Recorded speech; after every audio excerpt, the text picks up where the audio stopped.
Well, well, well, well, well. Come here. I'm going to jump right into it because I need to know where to turn in my black card. I need to know where to turn in my black card. I know. The blacks are going to be upset with me about this one. I could see it coming. Oh, I could see it coming. And the reason I could see it coming is because there's a new movie out. The blacks are in like holiday mode. The blacks are in holiday mode about this movie. And I don't know if you've seen this movie. It's called Sinners. Let me tell you. Did you see the movie yet? Because trust me, if you watch some of this with me, I'm going to, let me just give you a spoiler alert and a trigger alert. I'm going to talk about the movie, and I hated it. Now, I know hate is a strong word to attach to something that the blacks seem to be very, very, very, very enamored with. But I didn't like that movie. Did you? Like, I have a friend that indicated that they are on their third, heading toward their fourth time seeing this movie. Now, I'm hesitant to call said friend and say, not so much. So let me just get right down into it. There's a movie, it's called Sinners. And I've got to give you some background too. It might have been the time that I went to go see the movie, because me being 1,000 years old, there's just limited bandwidth. I'm like the young people today. I have limited bandwidth. And so I've got to, I get where they're at with the LOL,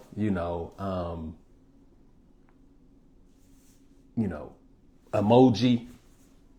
It's they like me. We don't have a lot to just, ponder and tittle around with. And so maybe it was the time that I went to go see the movie. It could have possibly been that.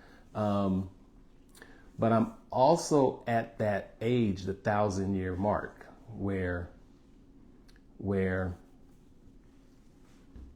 this is another dynamic where I might have lost my black card.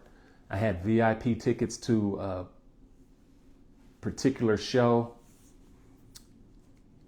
And had I known it started at 9 something, I probably would not have thought about going, because I'm at that time now. When it gets a certain time, I'm like, I'd just rather stay home. I'd rather stay home. So we stayed home. That was for a big show.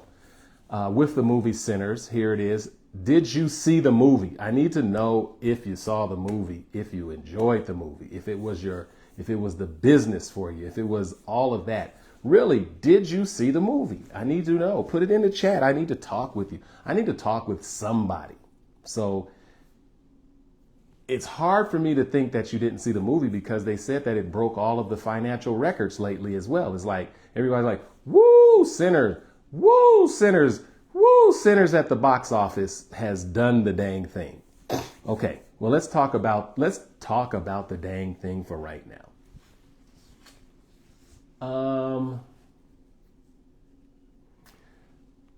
It's not that I didn't like it because of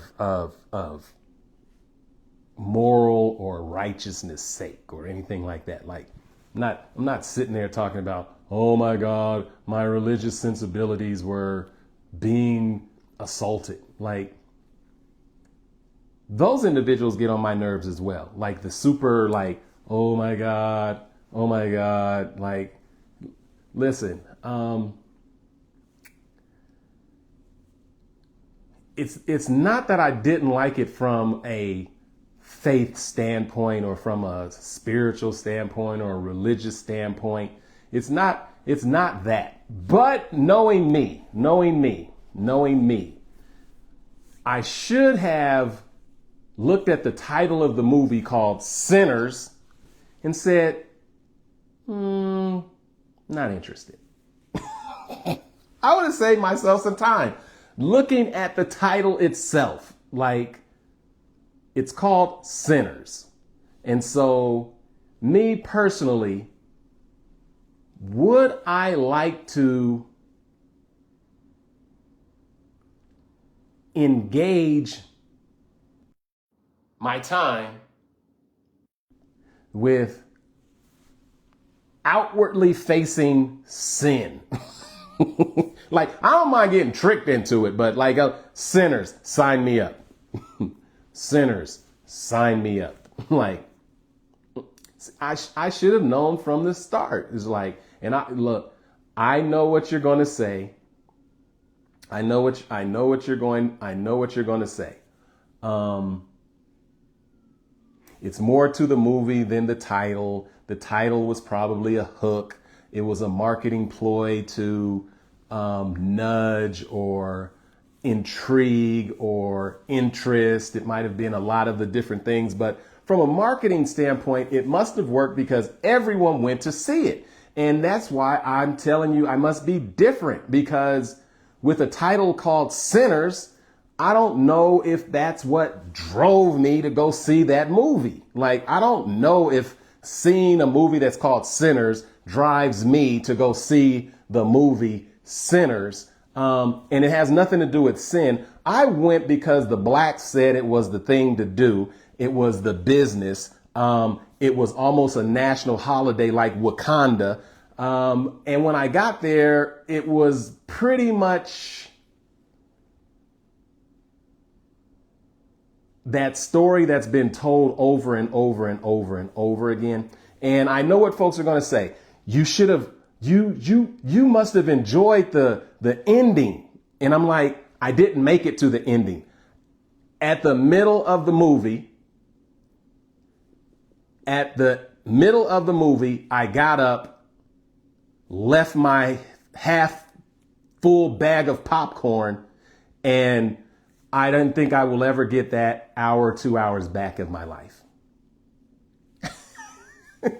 Now, let me just tell you, first of all, the character development and the premise, and I look at things through a marketing standpoint. First of all, the title Sinners is trying to do something. But second of all, I looked at the beginning of the movie and I saw the motif of the main character, and I didn't get invested in the characters, so I don't know their names, but I know one had the guitar. And so what I was able to see was a motif about Robert Johnson. Robert Johnson. Now, some of you are going to say, who is that? Robert Johnson, if that's the name, I got an art piece at Brother Jeff's Cultural Center with Bob Johnson, and he's the one who made the deal with the devil. And in exchange for him being the best guitar player in the world, he crossed the tracks, made a deal with the devil, and became the best guitar player in the world. So I saw the guitar motif. I saw the deal with the devil. I saw all of the different things. I saw the juxtaposition between the righteous father, the preacher father, and the son who's, he's in the religion basically because he's supposed to and he has to. Okay. But let me get you. This is the piece that just always disturbs me about local movies, local knowledge, local entertainment, all of it. It's marketing for international audiences, i.e., what is an Asian family doing in the backwoods of Mississippi, if that's where it was, if it was in the back of Mississippi during 1930, where was that Asian? Where was the Asian business mogul in the middle of the black community or in the middle of a community in general, because there were white folks that were coming out of those stores as well. In whatever town there was in, there were white folks. It was kind of interconnected. And so let me just ask this question. Where in your history have you seen prominent Asians in the middle of 1930 doing business in Mississippi amongst the blacks and the whites? I'll wait, but the reason they're there is because the Asian market is a huge international consumer of these American movies. And so to place them in the film opens up another market for individuals to consume those movies. That's why, what was the movie, that I just saw? I mean, one of the other big movies, one of the other big movies where the Asians play a prominent role. Have you seen in the latest movies, these Asian characters or these Asian they're going to do it in Chinatown. They're going to do it. They're going to have these incredible Asian central characters, and they're putting them inside of these blockbuster films simply to open up the market, the Asian market. And when I tell you I couldn't stand Sinners, that's one of the reasons, because I couldn't believe that there was a prominent Asian family in the middle of a black story. That's not that. Now, listen, that's 1930 Mississippi. I haven't seen it. Now, Chinatown, an Asian nail shop, an Asian masseuse parlor, or whatever you want to call it around in these communities right now. It's not unusual, but Mississippi in 1931, it's going to be a little unbelievable.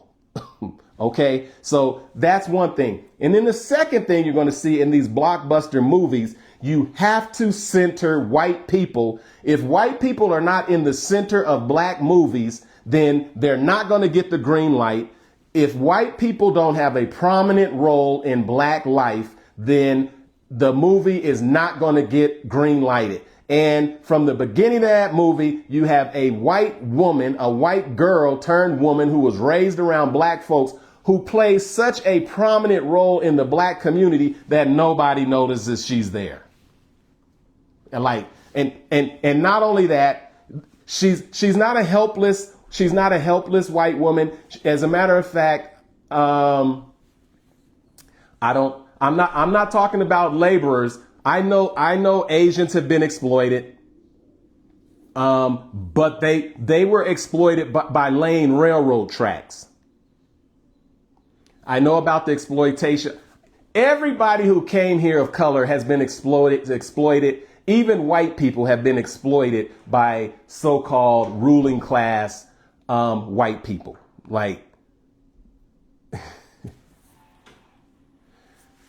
When's the last time you had a conversation with your family and they told you about the Asian business that they dealt with in Mississippi in 1930? As a matter of fact, when is the last time you personally have had personal relationships with Asian business owners? Unless you was consuming a product, when is the last time y'all was just kicking it?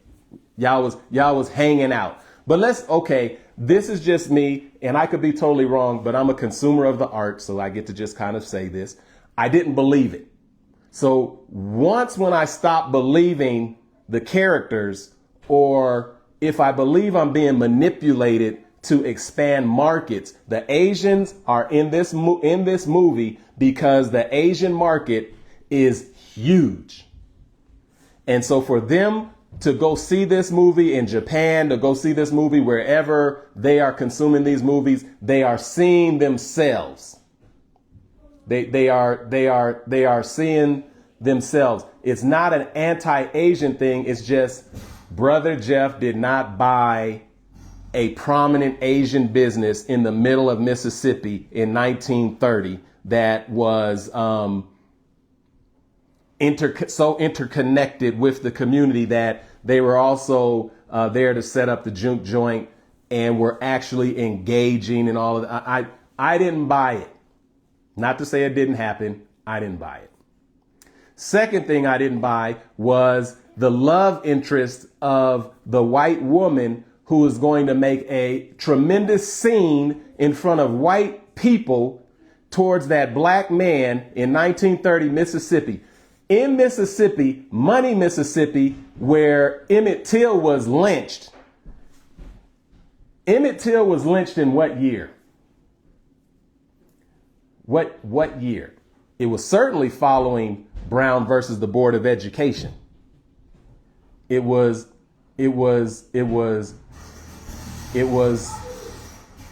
certainly following Brown versus the Board of Education. So that's going to take us up to the 50s. If you go back 30 years, where we're talking about a time period where 6,000 black people were lynched, at least, in the South. If you're going to tell me about Emmett Till in the 50s, so-called whistling at a white woman,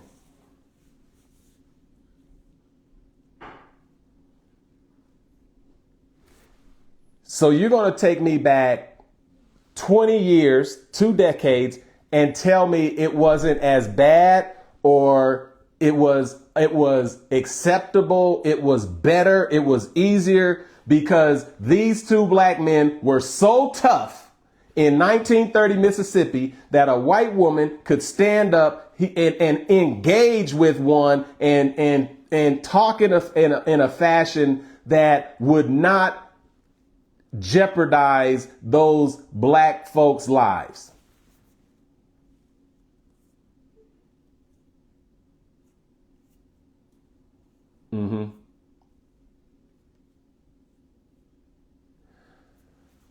I'm not talking about the Asian community being in the Delta or being exploited in North America.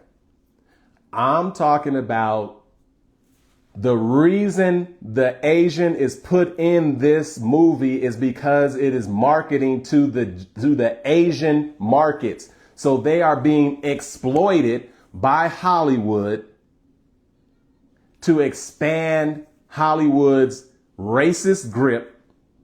Hollywood has never been a friend to black people. And if you think they are now, I will put an Asian in your house right now.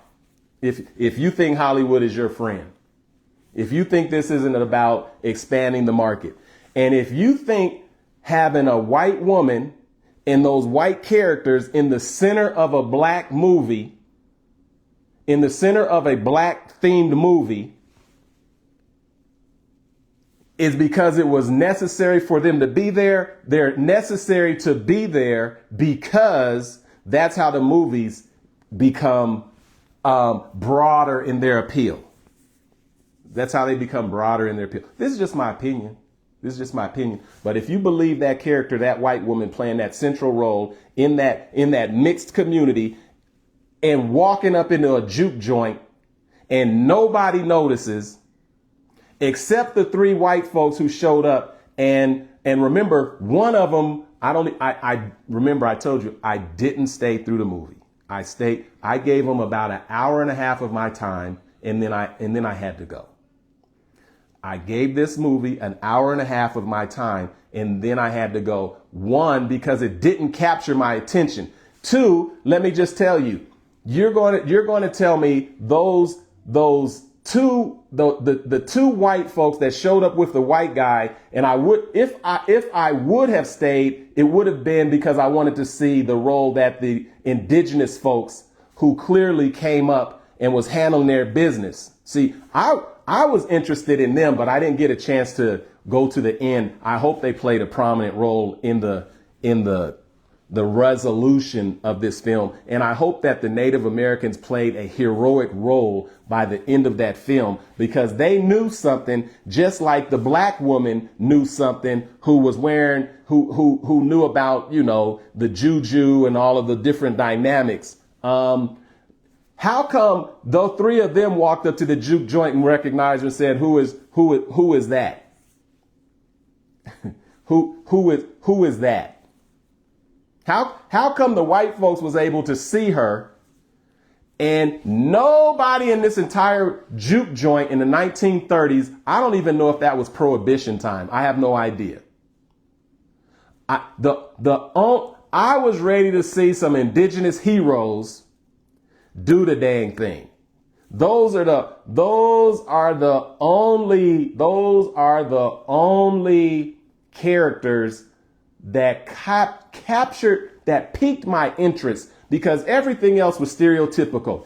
Here's the blacks that left the South seeking a brighter future in the North and came back the same way they left, which was in a very intimidating way because they were tough, they were gangsters, they were about that life.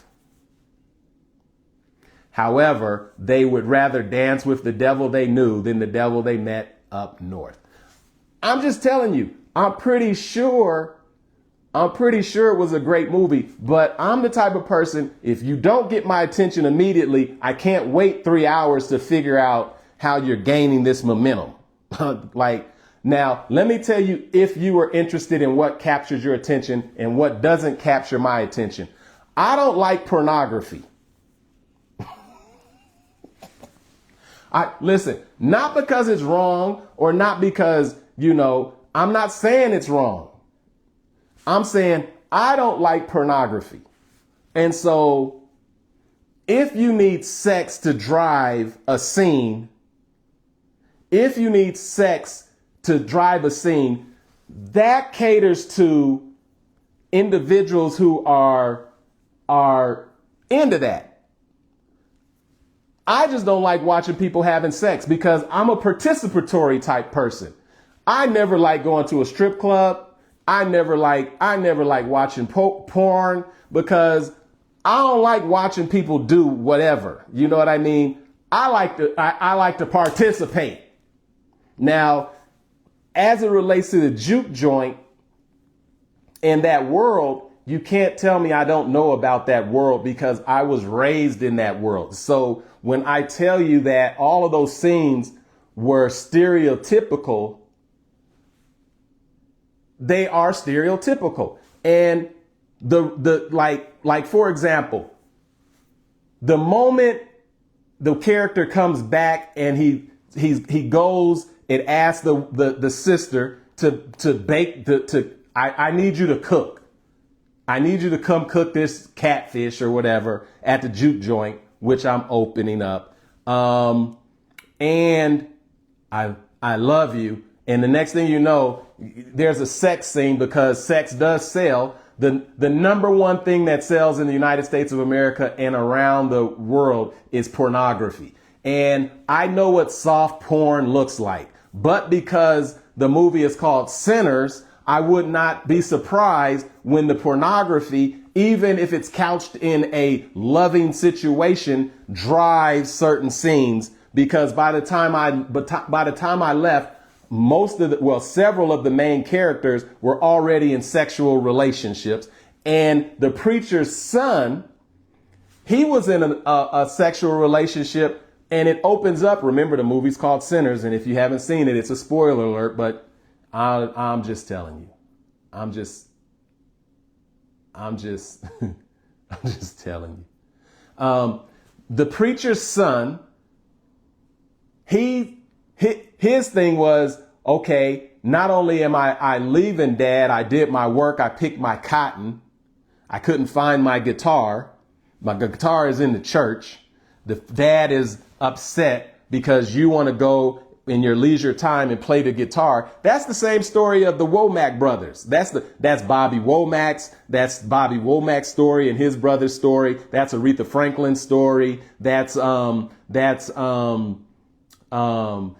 Cooke's story. That's every black entertainer that was manipulated by a music industry that had robbed them all coming out of that Delta.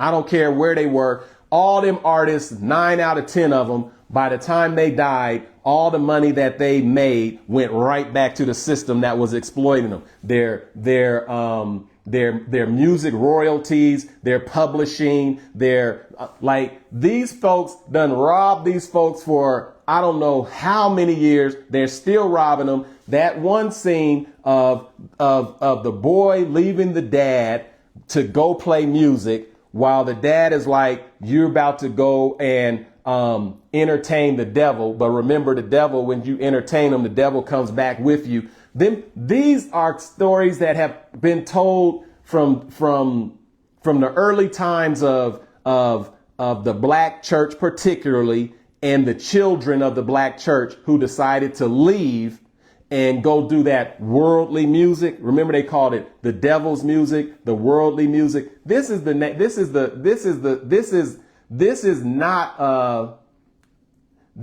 a fascinating story to me. It's a typical story. It's a typical story. Typical story. So now you're going to tell me now here's one of the things. There's one scene I particularly enjoyed that did capture my attention.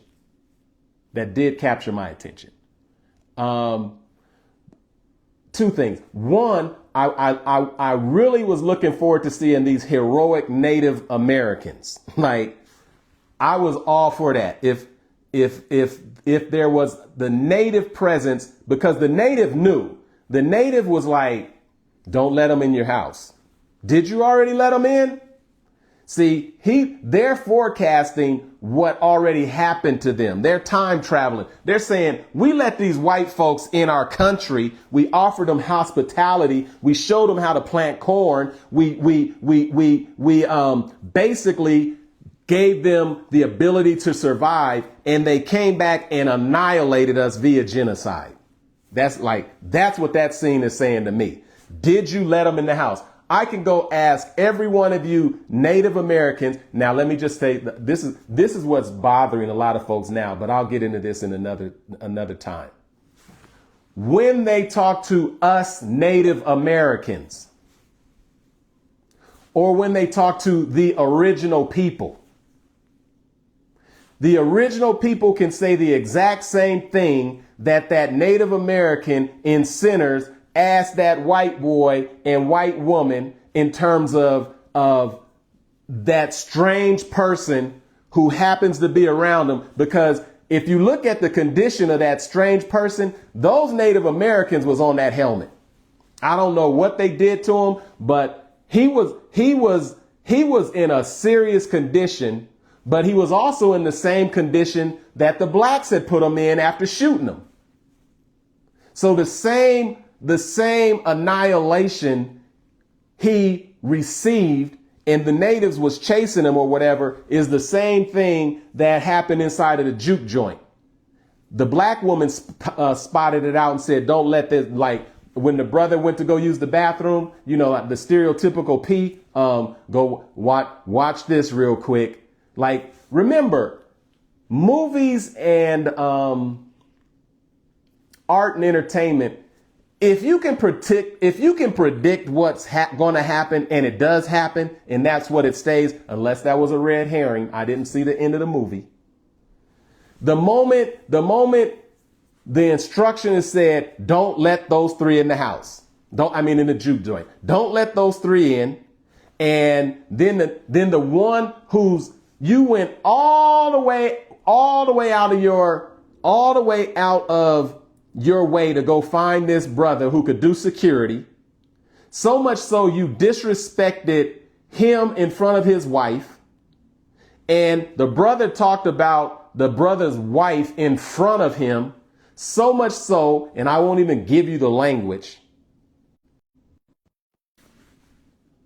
And the wife is not offended. The wife's response was, well, how much money are you going to give them? They out here working together, got their kids, you with the wife, the brother pulls up. You're such a tough security person. that I got to come and get you. I travel across the cotton fields to come and get you. And then when I get you, when I need you to hold down security, you leave your post and you go to use the bathroom. And then you tell somebody who's been drinking all night to watch the door when the main characters already disinvited the white folks. If you didn't see the next thing coming, then you're blind as a bat. And the next thing coming was exactly what we saw coming. If I can predict, if I could predict your next scene, then your writing isn't as brilliant as you think it is. I mean, no offense. I'm just telling you from a consumer in consumer point of view. And the reason you all got jammed up, why? Is because the black man is so caught up having sex with the white woman that the entire place is about to be destroyed.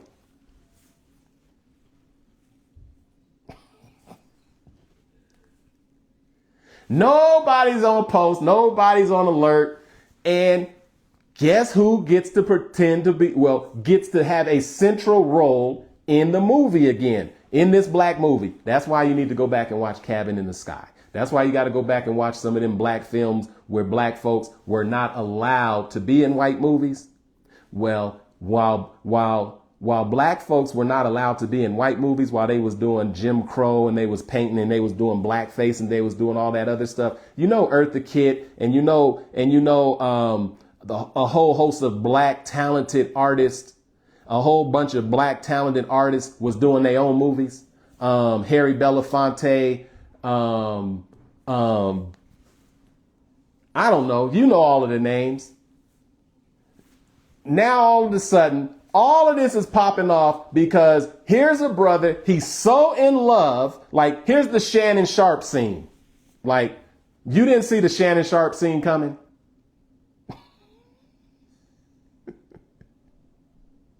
You didn't see the Shannon Sharp scene coming. You done spent all of this money. You done got a juke joint. You got everybody there. And at the height of the night, you having sex with the white woman. Not that that's a big deal, but in 1930 it was. 1931 it was. You're going to tell me in 1931, you're going to risk everybody in that community being annihilated, lynched, destroyed, vilified, set up, lied on. Okay, you didn't read To Kill a Mockingbird. You didn't see Southland. You didn't see all of you. Like, you clearly, there needed to be a dramaturg about this movie.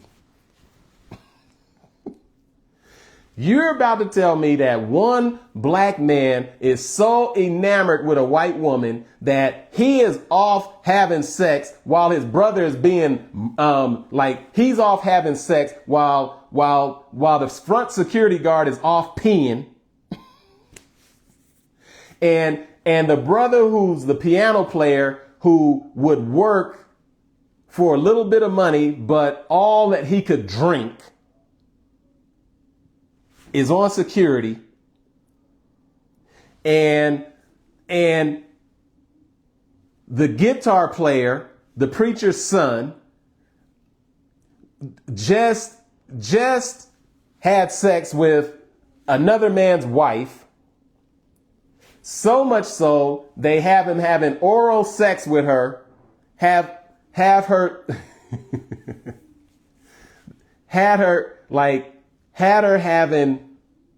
him having oral sex with a woman who said, "Let me go wash myself first." And he said, Mm-mm. Now I get it. I get it. I know a vampire movie. I know a vampire movie. I know Dracula can never come into your place unless you invite him in. Might I come in? Might I come in? Sure, come in. That's the plot. I have to be invited in. Anything counter to your nature must be invited in. It must be invited in. Like, remember the first time you smoked a cigarette and you thought you was going to cough out a lung? And then you did it again and and then you were able to consume it a little bit more. And then you did it again and you didn't cough at all. And then when you tried to quit, you couldn't. That's the vampire story.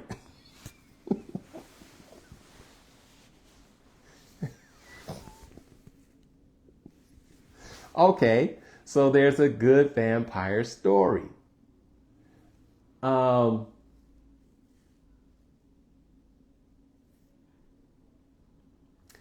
The white woman becomes a central figure in this black film. And let me just tell you guys a little bit about this thing called white supremacy. There's nothing you can do unless white folks are at the center of it.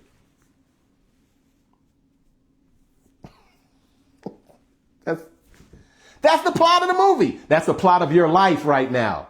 That's the plot of this Western world. There's nothing you can do unless white folks are at the center of it. And at the center of that film was the white woman who was going out to see if those three white people really had some money, as if all of these people inside of the juke joint don't have any money. And guess what she did? She was sincere because she was the woke person of the movie. You know the woke person. How many of you all know woke white people? I do, and it ain't many.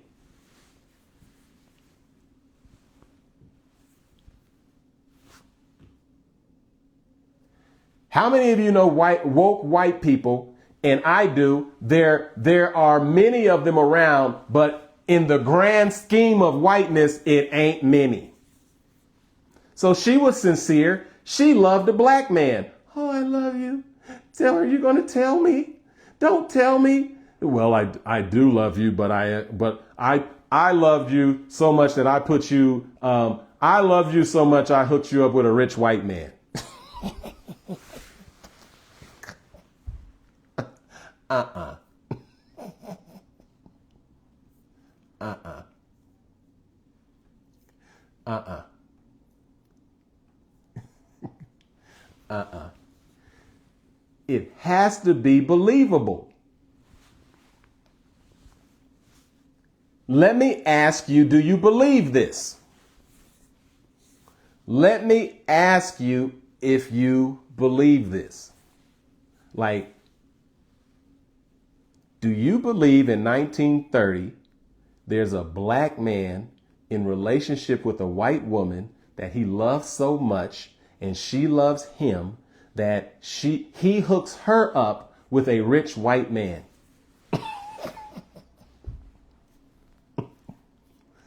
It could happen just like the Central Asian store owners. It could happen. Emmett Till was murdered at Ben's Market in Money, Mississippi. Ben's Market was a white business that clearly disrespected the black dollar.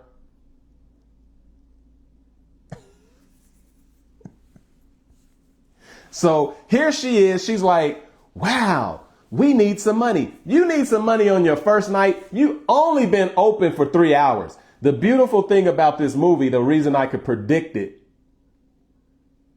the reason I could predict it is because it says it was the day after. Remember, I don't know what happened because I left 2 hours in. I don't even know how long this movie was. But I saw at the beginning of the movie, the preacher's son came back and his face was practically hashed off. And he's still holding on to this guitar. And his father is saying, all you got to do is drop it.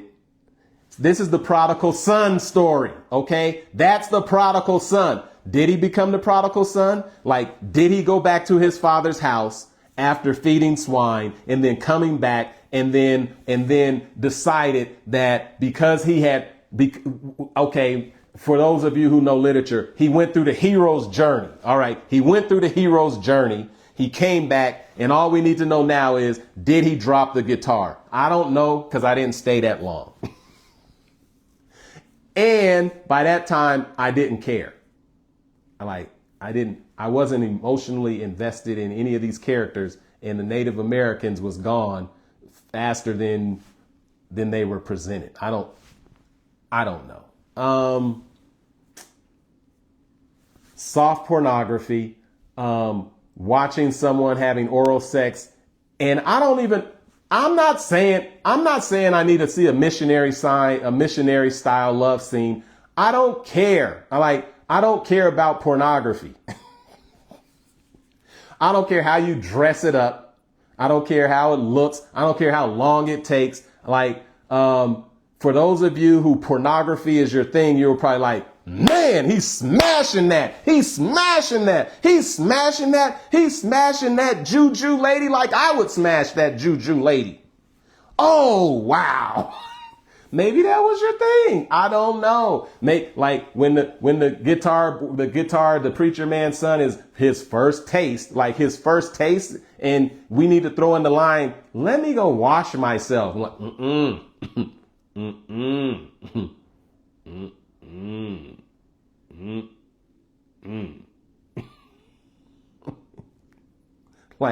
like, let's do this. I don't know if you know any of the preacher's kids. They call them PK kids. PK kids. Okay. If you're a PK kid and you saw that preacher's son who's supposed to be square, he wasn't that square because he had some game. For you to get your first outing with your cousins and you see this woman smiling at you and you ask, is you married? And she's like, and you're like, well, what's that got to do with me? And she's like, okay, you better watch yourself, boy. You better watch yourself. Like, better watch yourselves. Shoot. Like, that boy had game. That boy had game, and she saw it, and she was like, man, please. It was like, they seem to be in debt, and they ain't even been open for 6 hours.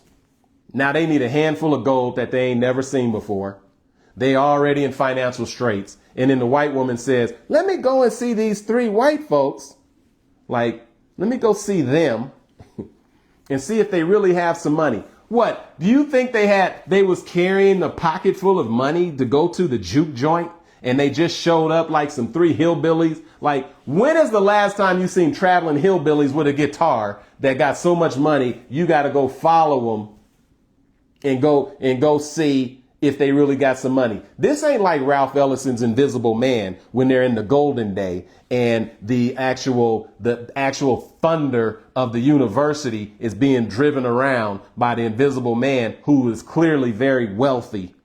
Like, okay, and they are inside of the golden day. This is not Ralph Ellison's Invisible Man. This is 3 raggedy looking white folks with a banjo or something. And now all of a sudden, here she comes, the white woman who is in love with the black guy. But remember, she was mad at the black guy because the black guy had left and didn't come back for her. And so remember, her entire intention was to get back at him. Oh no, you ain't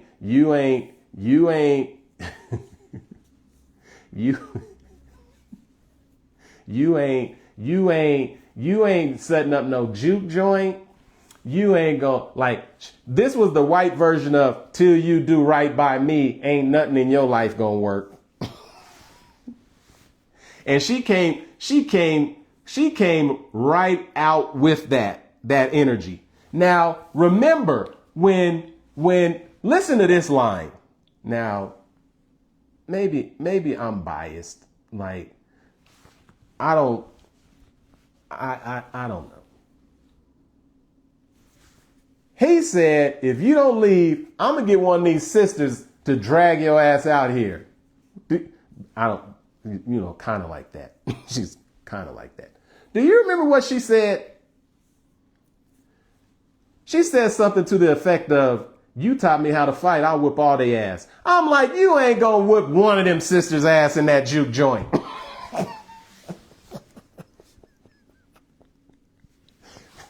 No, you ain't. See, that's where you and I differ. I'm like, I'm not gonna I'm not gonna stand for it. This one white woman is not gonna have a line that says she's gonna whoop all these black women in the juke joint, and I'm gonna sit there and say that's congruent. I'm like, that's congruent. I'm like, FOH. See, as long as the white person's a hero in your middle of your film, it just, as long as they gotta have a role, and it has to be a prominent role, they gotta save Wakanda. By the time the end of Wakanda, the white man is flying the damn next level fighter jets. Like, now just go this. Now all of a sudden you're going to tell me that this white woman in 1930 in the middle of a juke joint is going to stand 10 toes deep and say, I'll whip every one of these sisters in here. They ain't going to do nothing to me. Like, oh, please. I gotta go.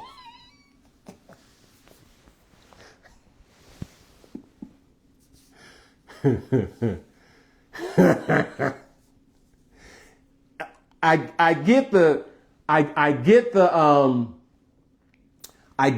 total destruction of the whatever. I don't know if this was the vampire. I don't know if this was the devil. I don't know if this was Shaitan. I don't know what it was. But the level of I'm going to eat you up, the level of blood was just too much. It was like, no, like the destruction of the bodies was so over the top, it didn't look real because it was beyond what real would look like, I think.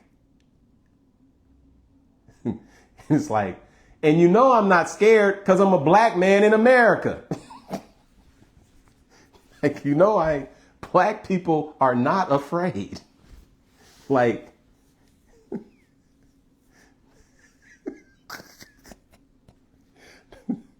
So at some point, I put my popcorn down and said, I gotta go. And let me just tell you why. I've seen a good scene. I've seen that scene before, and I've seen it done well. Let me tell you, when you saw those individuals who were consumed by whoever came after them, the vampire, whoever the people were, I didn't stay long enough to see who they were. But when you saw it, it didn't look real to you. You're like, ugh. But it didn't scare you because it didn't look real to you. You're like, ugh. And you went right on to the next scene. You didn't go, the only time you jumped is remember when the sister was singing and it was like, she went, ow, and then all of a sudden the sister was singing on the stage. That's what that was a good scene. The actual cinematography of the movie was stunning. Top shelf, stunning. The look was stunning. The special effects, the blood and gore, it was over the top and didn't look real. It looked like what you could get at the Halloween store on October 31st. Like, it looked kind of like when Michael Jackson's Thriller. You wasn't afraid. You was like, Michael Jackson's jamming. You was not afraid when the Thriller video came out. That's how you.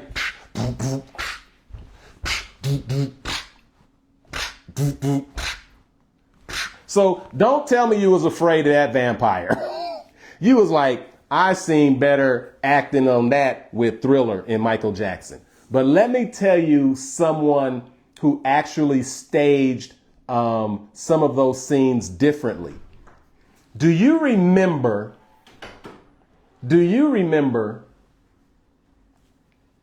when you saw the movie Beloved? Do you remember when you saw the movie Beloved? I know Beloved was long and it's still playing right now. Like if you didn't see Beloved, it's still playing right now. It never ends. It's still at the theater. Like I'm not saying you could go catch the next movie. I'm saying it never ends. And I didn't know if Sinners was not going to ever end. So I had to bring it to an end. I'm figuring if you got me by 2 hours, I don't know how you're going to wrap all this up in the 1 hour because you ain't got enough runway. Like you writers. Okay. You writers. I can tell when I read your books.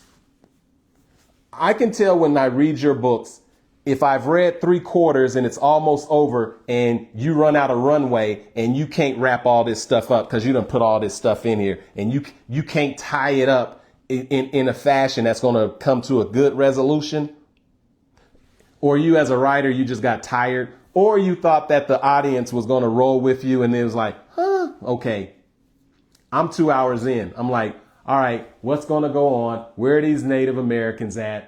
How many more F scenes? Like, I wouldn't have been surprised if they showed you some vampires having sex at this point, because you got to have sex all through the thing. The love interests were already copulating before you could even get involved with the complexity of their relationships. The white woman is already at the center of the movie at the very beginning, calling out a black man. It's too much.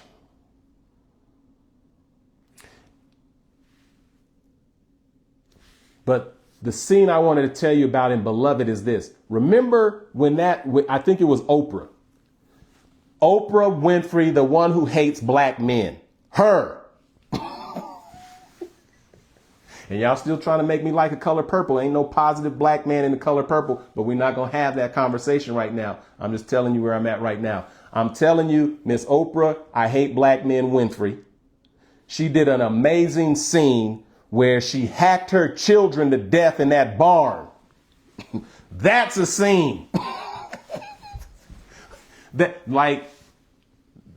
a scene. Like, damn. And then you got the white reaction of, what'd you do that for? Like, what'd you do that for? Now I'm invested because I want to scream at that other character and I'm saying, you dumbass, why you think you got to ask her why she'd kill her own kids while you chasing her down to bring her into an enslaved, terrorized position? And see, that's when I get emotionally attached to a character. When I want to climb to the screen and choke dumbass for saying, what'd you do that for? What the hell you think she did that for? That's a memorable scene. But I think I left a little bit after when my man's face was in front of when the knife was coming through the door. Like they wouldn't let Jumbo in the door, and then the other one's face is at the door. Bam! That knife comes through. I'm like, this is too much.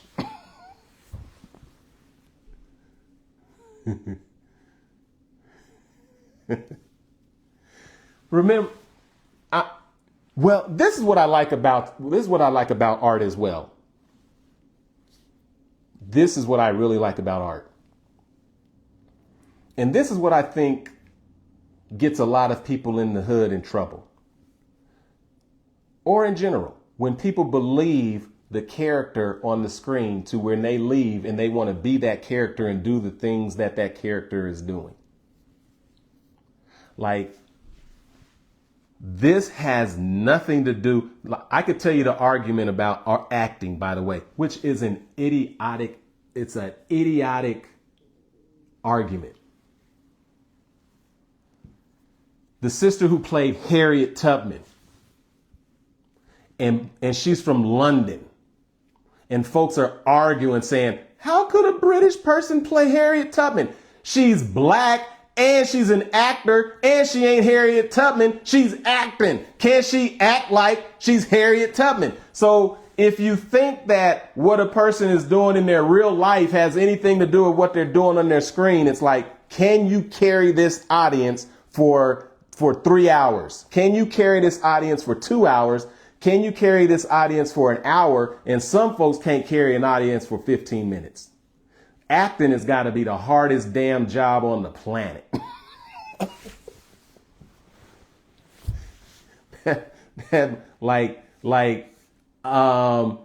Now, she said my father or my grandfather had a half white thing. You know what I mean? She's like, she's a white woman in that movie.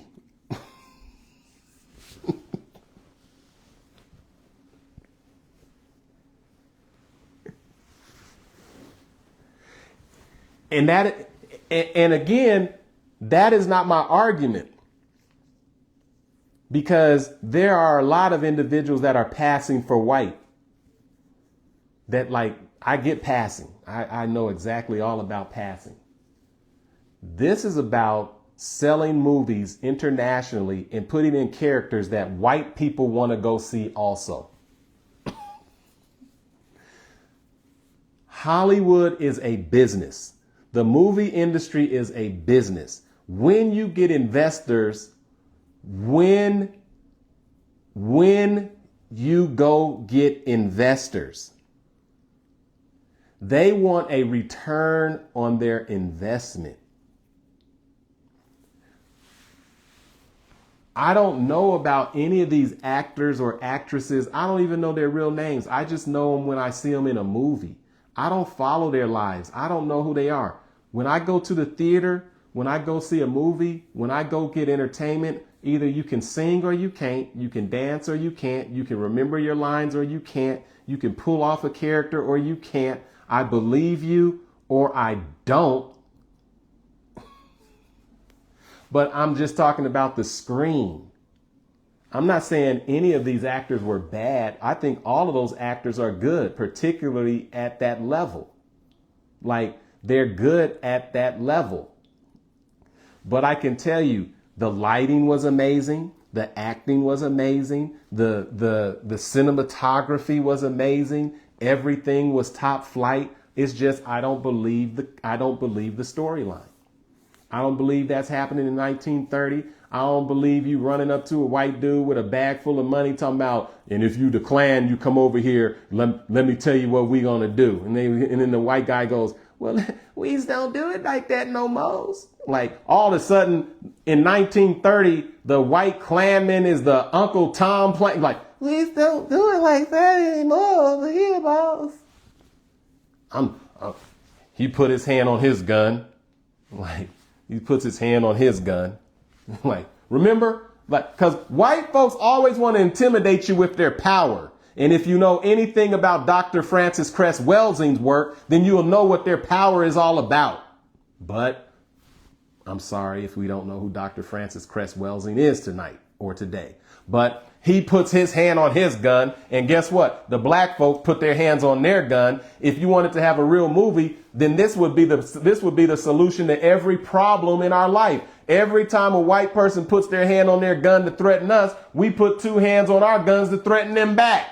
And then you're going to get the exact reaction that happens to the exact reaction that you saw take place. The white guy goes, yeah, we are. Yes, it's cool. But as long as you keep getting shot at and killed in these movies and killed in real life, then everything when you stand up to white folks going to make you feel like it's unrealistic. But I can tell you what is unrealistic in 1930 in Mississippi was two brothers who come in who from there, and then they come back, and then they got a bag full of money. They already been negotiating with the white guy because he says, I'm starting to believe y'all ain't really serious about this. And they say, what do you mean? And he put his hand on his gun, and they put their hand on his gun, and he says he come out with a satchel full of money, and he just walks right out with the money. And then he says, and if you ever come on this land after we gave you this money, we gonna blow all of y'all mother. Blah, blah, blah. And we's not the Klan anymore. It's 1930. We not the Klan. We don't do that around here. But now all of a sudden you got one vampire white person and two with them that just happened to come under the spell because they let them in the house. Now all of a sudden them three was able to do in your juke joint what you said you was going to destroy all the clan about. Why? Because your security had to pee.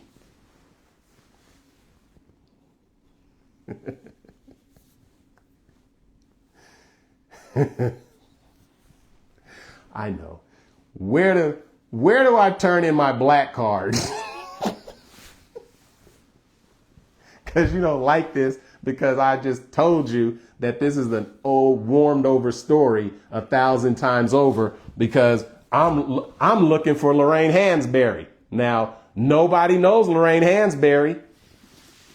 See, let me just tell you, there was a brother. His name is Tom Fillings. Tom Fillings. He came to Brother Jeff's Cultural Center, and Dr. Vincent Harding brought him to Brother Jeff's Cultural Center. He drew all of the pictures of folks in the them ships, in the ships and being hung and lynched and all that stuff. I don't know if that book was ever published. I know the one in the ship was, but I saw his scratch pictures where he was drawing the pictures of the lynchings. I asked that man, Tom Fieldings, rest in peace. I said, how do we get our people, particularly young people, more engaged with quality art? And he said, Brother Jeff, you expose them to quality art. And that way, when they are confronted with something that's not quality, they will have a contrast and they will understand the difference. I'm not saying that the writer of this movie is not a great writer, but I'm saying most of these folks can't carry a torch to Lorraine Hansberry, and most folks don't know who Lorraine Hansberry is.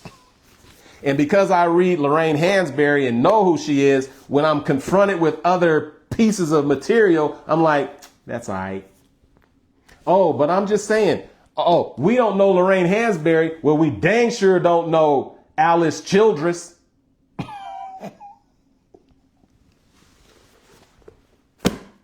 So when I go and I consume something and it's like I'm going into McDonald's, but I done had some different food that ain't fast, then I got to figure out where to turn in my black card, because the artistic community has been tricked into getting rid of folks who produce extreme quality at the expense of fast art, at the expense of quick gimmicks, at the expense of, you know, throw in some sex here, throw in some violence there, throw in some blood right there, put a white person in there right there. I'm sad to see that the Native Americans never even made a reappearance in the film.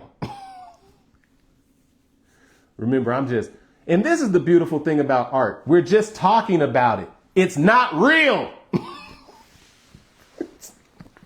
It doesn't mean it's not real.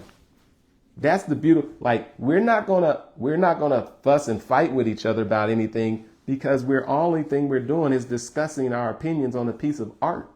And that's the beautiful thing about art. You know, I'm of the opinion, that I saw incredible mastery of a whole bunch of things on that screen. I'm just talking about the storyline. I'm talking about the stuff that makes me go, I don't know. Like, writers, and I'm not a writer, but I know some incredible writers. I'm not an actor, and I know some incredible actor. I'm not a playwright. I know some incredible playwright. I'm just a consumer of this. And the first thing they're going to tell you is, when they're writing the character, do you believe that character? Do you believe all of that was happening in 1930 in Mississippi?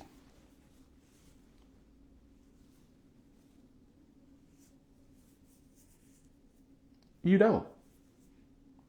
Do you believe that the gore, like the absolute gore of the vampire, like it's all down my whole face and it's down across my shirt and it looks like I got on a bib and I just had dinner? Did you believe that? I didn't. Do you believe the love entrance the minute I come back? Like I just got out the car. I just came back out the car, and the next thing I know, in the very next scene, I'm pounding you from the back. Like, well, hold on a second.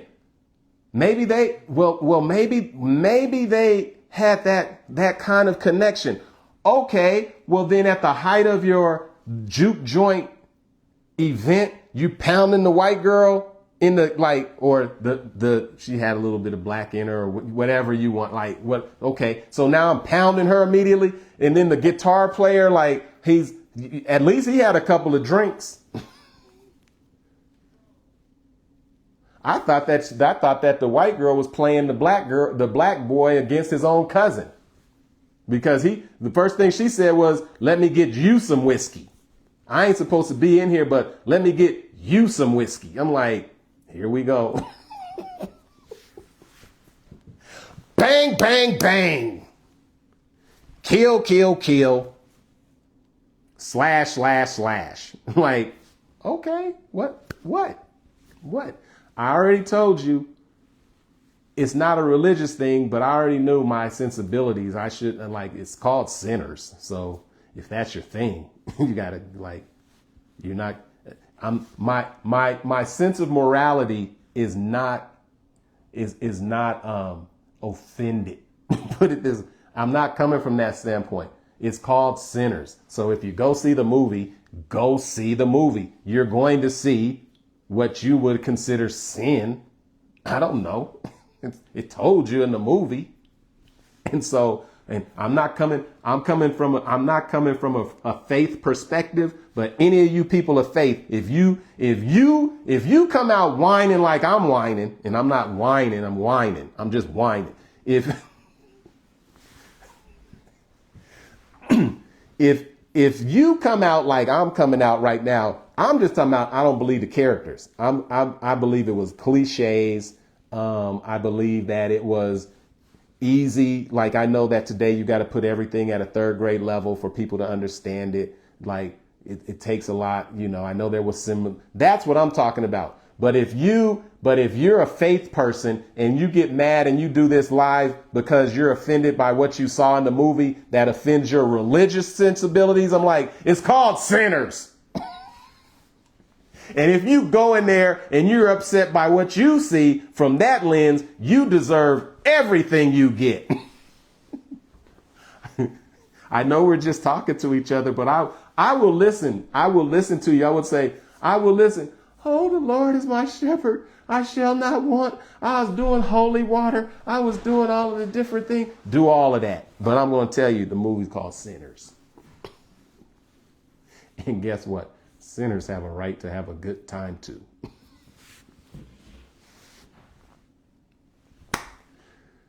I don't know I don't know how it ended. Maybe I got to go to a matinee. I was ready to go to the conversation. I had to get my assignment ready so I could have this conversation, and now I'm not gonna be able to have it.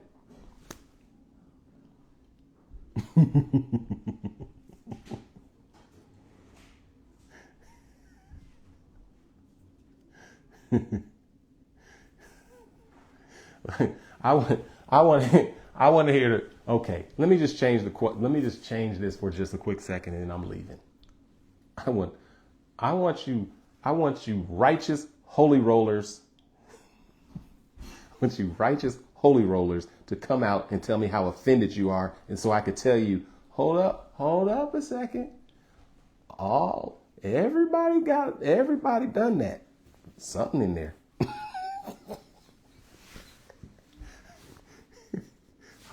Hold up a second. Everybody. Let me see who's gonna crawl. Who's gonna throw that first stone.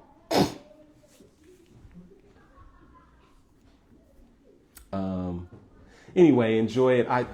I'll take some time and maybe I'll go see it again. But I need someone before I go to tell me what was so good about it that made you go see it 3 or 4 times. Because I got friends seen it 3 or 4 times. And I'm like, which part, like which part. I don't know if any of them characters were fully developed. I don't know if they grew. I don't know if it, like, he was already playing the guitar by the time the movie started. Church was already in session. They was already, boom. They were happy that he came, so he must have been late for church to play the guitar. He had already went through a couple of things, so he came back as the prodigal son.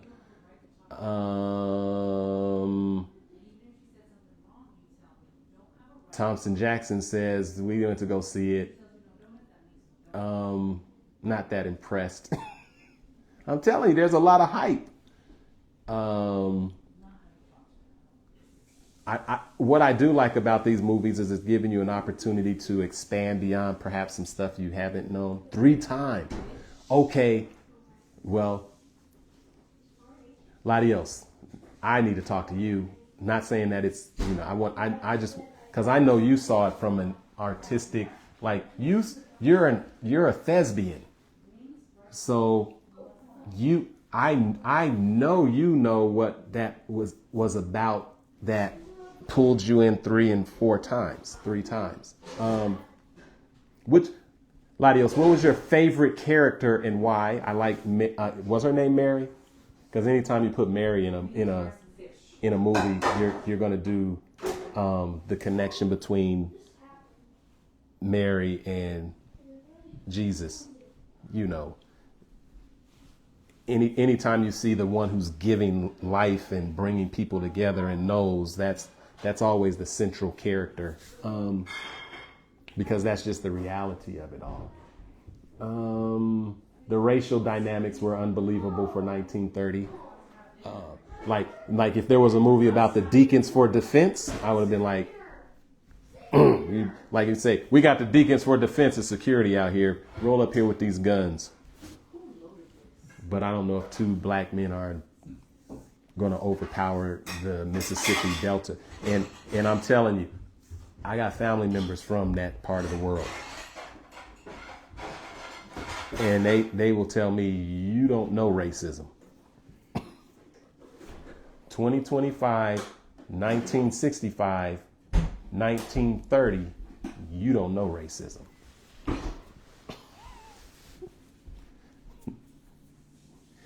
You don't know 1619 racism. You don't know 1776 racism. You don't know 1775. You don't know 1800 racism.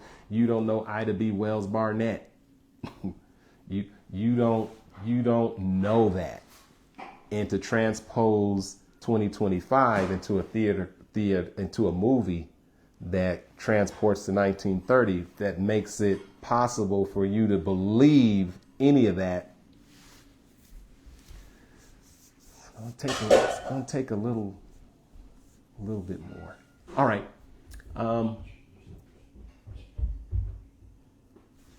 That's all I got. I don't know. That's all I got. That's all I have. Well, I would tell you this, to all you artists, keep on. The reason this movie is great is because great art has us talking about it. And so clearly I'm talking about it with you all. And so that's what art does. It's a piece. We can see it. We can assess it. We could see how it touches us emotionally, intellectually, spiritually, where it takes you. Like, for those of you who left that film and it took you to another place, boom, that's what art does. For those of you, like, I know sometimes it's like it's your favorite. Like, I'm not bringing any past accomplishments to the film. I'm just looking at the film for its own sake.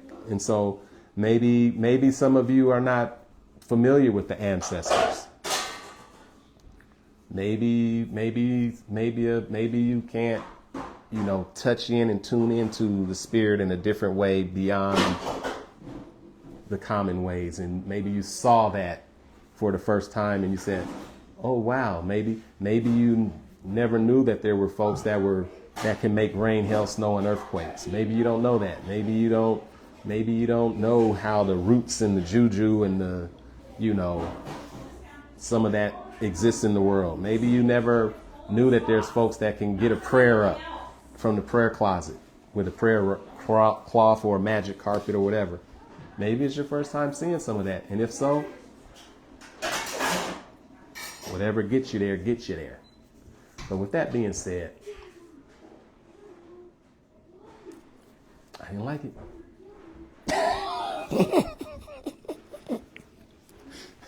I'm not impressed. I'm impressed by Alice Childress. Impressed by Lorraine Hansberry. And some others. But go see it. I'll come in. I promise I'll go see the whole thing. But I'm going to have to go. I'm going to have to go to a matinee. I have to go to a matinee. That being said, if you go down swinging. Just might score a knockout.